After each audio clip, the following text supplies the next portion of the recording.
Hello world. Welcome to Python Machine Learning on the Edge. Machine countdown begins.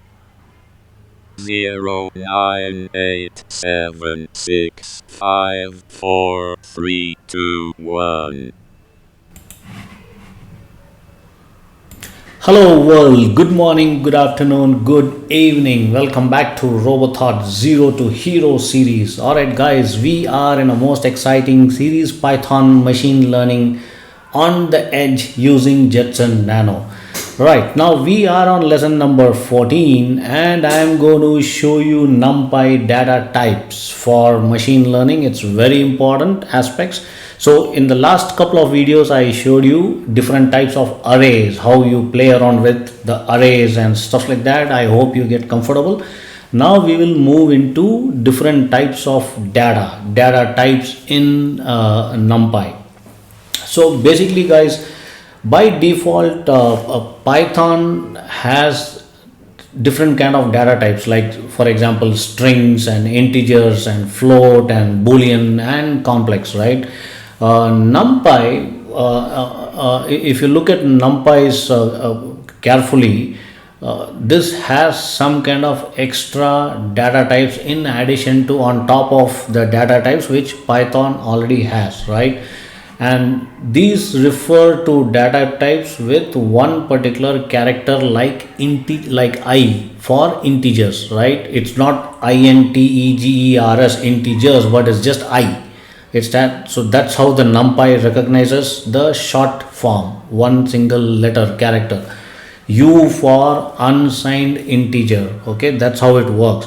Now there are also a bunch of other lists which I'm going to leave it in the description below of this video. For example, integer I, B for boolean, U for unsigned integer, and complex float is for C, and float for F, right? And time delta M, and N, O for object, S for string, and so on. There is a huge list. I'm going to give those details here in this video, but let's also look at some examples how this actually works. So let me show you how to check the data type of an array. The NumPy array object has a property called dtype, dtype, that basically returns the data type of the array. So let's get into our Jetson Nano and let's do some exercise. Let me show you practically how this looks like so that you guys understand very clearly. Alright, I'm on my Jetson Nano and let me just push this little bit. Alright, so let's, as usual, we need to import our friend NumPy. Import NumPy as np. Okay, and then let's create an array, arr equal to np dot array, and a curly bracket and a square bracket, 1, say 2, 3, 4, 5. Okay, now let's say how do we read this, what type it is. So I'm going to show you arr dot dtype.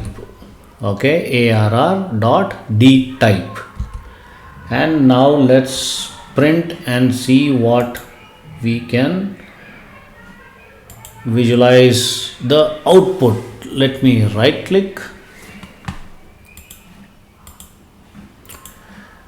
This acts sometime weird. Okay, right click, run Python file. Oops, right click. My right click doesn't work sometime. Right click, run Python file in terminal, and you can see it's int64. So as soon as you type .dtype, it says it's an integer, right? Integer 64.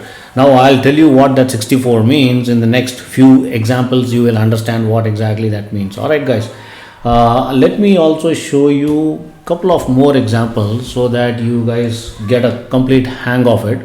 Let me just kill this program.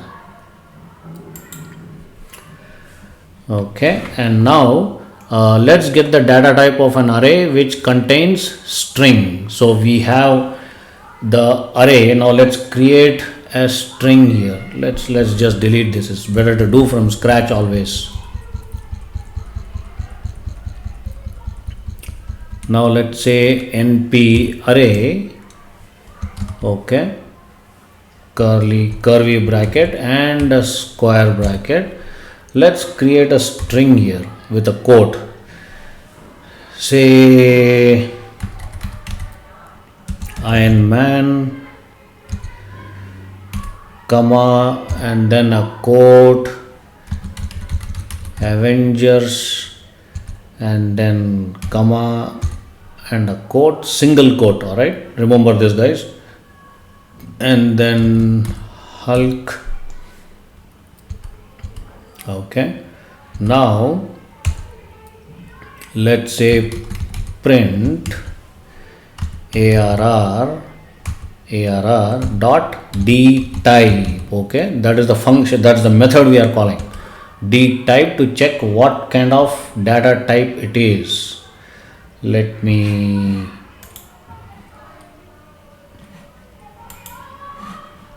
okay, now let's run this program and see what we get. So this is ideally a string. If the code works perfectly, then we should get the right result. Oops, module NumPy has no attribute as np.arr. Okay, silly mistake, array. There you go. It happens, guys, typos and kind of thing. So you got to be really careful, or you should practice to read and debug the issues. Now let's run this program. Right click, run file, Python file in terminal, and it says U8. So basically the U8, why it says the data type, I will show you the list. I will show you with the example what exactly the U stands for, right? So let me just share my screen. If I can show you the list here, or I can also leave it in the comment below. So basically the U stands for Unicode string. Okay, so the string which we type, like Iron Man and Avengers and Hulk, it's basically a string, but it says U because it's a Unicode, right? It's a Unicode string. So that's how it works. So guys, I hope you are clear with this particular exercise, and I'm going to show you some more interesting stuff to play around with array with a combination of strings and few more other data types. So I am going to get back to you very soon. Until then, bye bye.